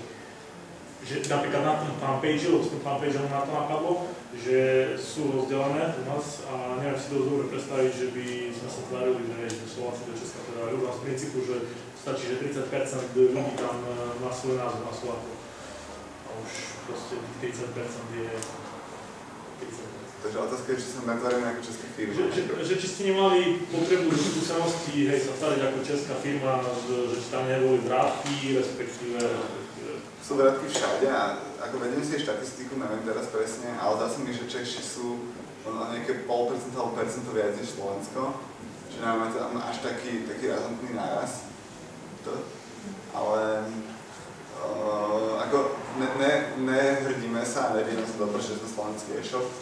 Ale ani sa netvrdíme, že sme český. Proste máme českú mutáciu, všetko je tam v češtine, aj keď občas čeština nie je úplne najstravnejšia. V českej tematike to je úplne iné. No, ale snažíme sa. Čiže, ale akože tak vieš, na prvý pohľad ti nedojde, že to je slovenská stránka, vieš, je to v češtine celé. Ty máš českú mutáciu? No skôr ja myslím, že čítavná je problém, ja mám českú mutáciu, ale skôr myslím, že čítavná je problém, že tu teraz som posielal zo Slovenska a viem si živo predstaviť, že asi tak prebieha komunikácia medzi kuriérom a zákazničkou, že tiež na objednávku, čiže po nejakých týždňoch dojde, že čo som si vlastne objednal. A že som tak niečo zo Slovenska, neviem. Ako neviem, ale tápam, že čo môže byť tým dôvodom. My máme napríklad českú DPDčku, čiže ten kuriér vlastne nevie, že to je A to nebolo rozdiel, lebo neviem, či od začiatku ste mali na českom trhu tú českú DPDčku, alebo ste začali zo Slovenskou, ale či tam ste začali zo Slovenskou? Ja som začal najprv Česko, ešte v minulosti robiť, že poštu som robil a som to vozil do Česka každý týždeň raz. Čiže Česko ste začali? Čiže Českou poštou normálne, čiže toto som nikdy nenarazil na nejaký väčší odpor od Čechov. Ako mne sa vracajú nie od zákazníčiek, ale oni nepreberajú. Čiže keď ty hovoríš, že si začal hneď Česko, tak počkám, lebo teraz som ešte začal, ale môže to byť potom to. Dobre. Aký záškodník? Verzí kuriéra. A tak kuriéry sú všelijaké. No kuriéry s nimi vždy bude problém, vždy sa bude sťažovať niekto ako s nimi kuriéry. Ale nedá sa mu asi úplne vyhnúť, takže tým kuriérom. Balíku.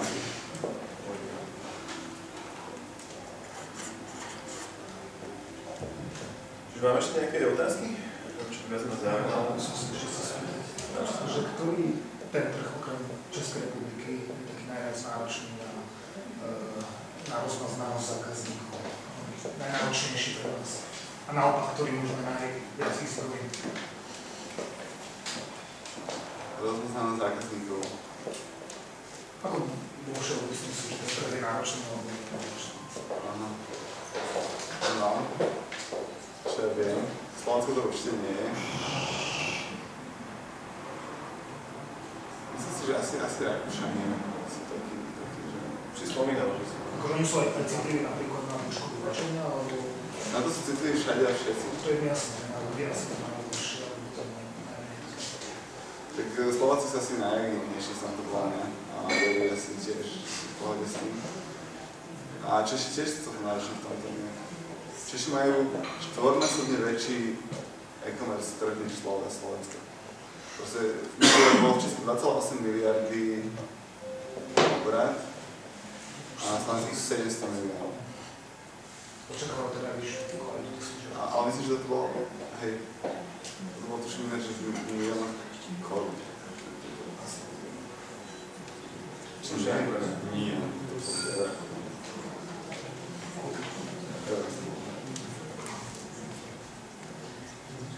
Neviem. tak čísla si ťažko povedať. A ktorým smerom je lepšie? Máte aj smerom na západ? No, to je veľká otázka, akože na východ veľa ľudí, ale teda expanduje tým smerom. V podstate my to skúšame, že Rumunsko aj Maďarsko spoločné subsídy. A chceš povedať, že v tých krajinách máš nižšie ceny za reklamu napríklad, ale máš často nižší konverzný pomer. Vieš? Že v Maďarsku máme najnižší konverzný pomer a najlacnejší klip. Čiže ako on sa trošku vyrovnáva, ale že ten západný trh je zase dobrý v tom, že tam môžeš za vyššiu cenu môžeš robiť s väčšou maržou a máš väčší priemer na objednávku, vieš. Napríklad normálne, že v Nemecku máme a v Maďarsku máme nejakých 58 eur objednávku priemernú a na Slovensku máš 45. Čiže od 13 eur to máš 20%, či koľko? 25. Hej, takže... Ale tie východné trhy nie sú také penetrované porovnaní s tým. Toho, aký máš tie produkty, vieš? Keď máš niečo veľmi konkurenčné, tak vtedy je podľa mňa na západ ísť horšie, ale keď nemáš niečo, čo je až tak konkurenčné, jak napríklad tak špeciálny tovar, vtedy aj západný trh nemusí byť zlá voľba a možno vtedy východný trh je menšie, je naša voľba, na tom trhu zase máš, že Nemecko 90 miliónov ľudí, či 80 miliónov ľudí, hej, proste obrovský potenciál. A ešte potom tak v tej krajine ako Rumunsko máš 20 miliónov ľudí, čo je dosť, ale nižších schopností tak ďalej, čiže ale zase menej rozvinutý trh, čiže keď máš konkurenčný produkt, tak tam asi veľa vašich realizmus. Ale napríklad Rumunsko tento rok má výraz 30%, že online trh v Rumunsku, čo Slovensko a Česko to rastie momentálne 15 až 14%. Dosť rýchlo. A keď to bude tak aj ďalej, tak tam teraz ide nejak sa to bolo, že sa oplatí. Možno ešte jednu predsa len otázku, teraz keď si spomínal, že máte priemernú objednávku na Slovensku a v Nemecku napríklad, a som si spomenul, že zo Zutu hovorila jedna kočka, že vlastne, že porovnávala to zase s Českom a že v Česku majú oveľa nižšiu objednávku, respektíve tam. A ja to tiež tak vnímam, pociťujem u seba, že či máš tiež takú skúsenosť teda u vás, že či je taká skúsenosť s tým? Vieš čo, mne sa zdá, že ani nie, ale môžem to vygooglovať. Postupne. No, dáte vedieť o tom po debate, hej.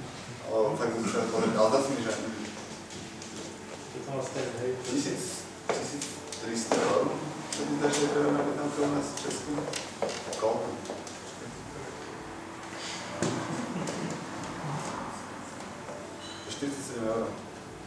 No to cca na Slovensku naozaj sa na trochu iný produkt, ale o polovicu nižšie objednávky a jedno produktové väčšinou kupujú.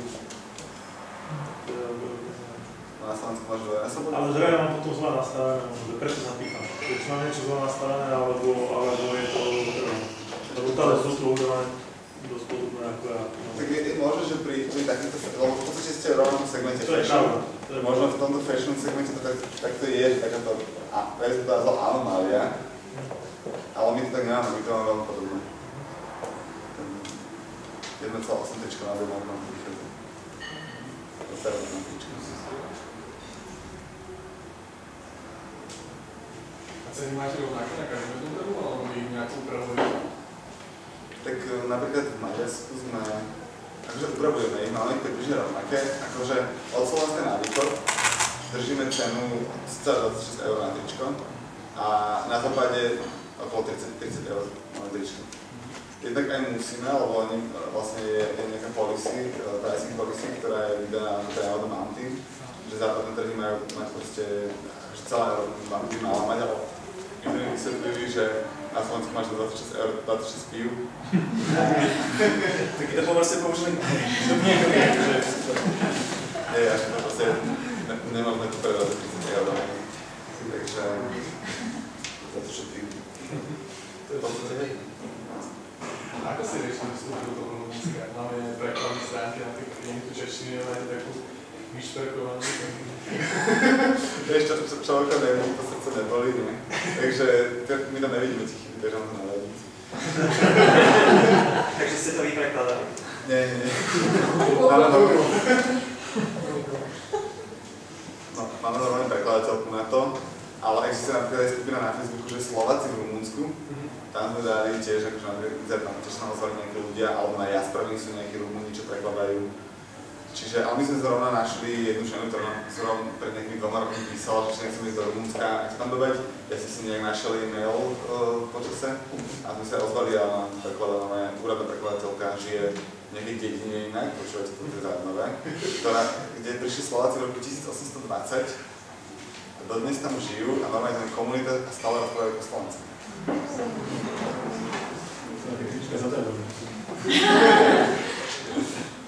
Strana, že je tam nejakých, ako bol som zvedavý na tým slovenčinu a je tam nejakých... On si možno stále myslel, že skús, že hovorí si slovenčinu.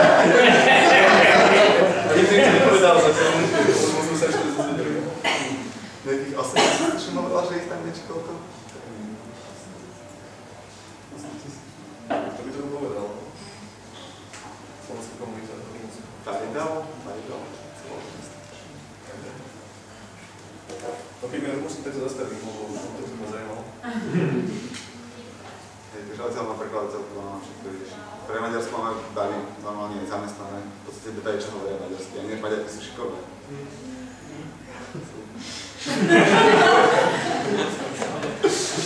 Ne, ako vážne, že dobre sa proste také... sme robili, vtedy sme mali zrovna 2 otvorené pozície, slovenský a maďarský support. A nakoniec sme zobrali obidvoch ľudí, takže Maďarky.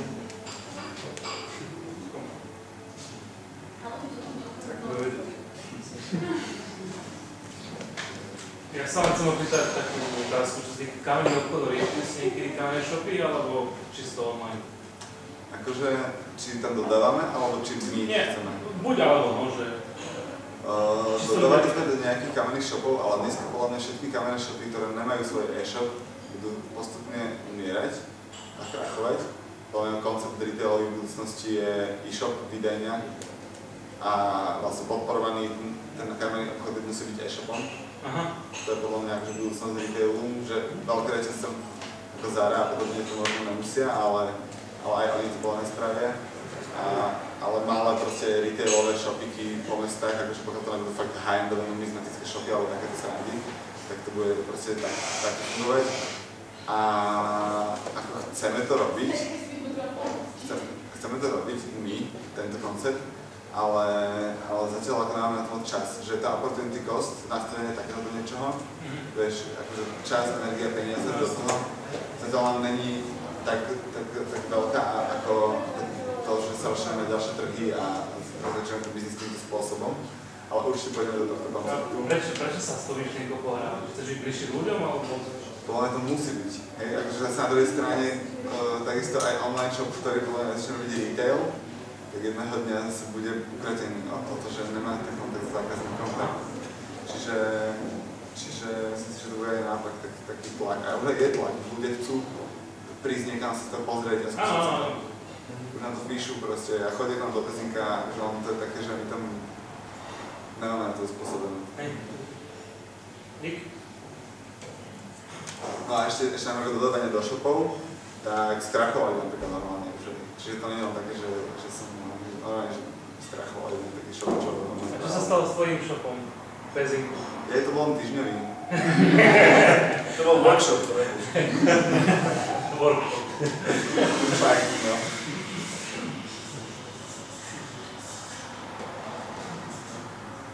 Dobre, no vidím, že už asi nemám veľa otázok a myslím, že sme vyčerpali asi všetky témy, teda nikto nemá nejakú veľmi vážnu otázku, bez ktorej by nemohol teda prejsť preč. Tak ja by som vám rád poďakoval za to, že ste prišli. Dúfam, že sa uvidíme aj na budúce. Predpokladám s nejakým iným hostom, ale to má že...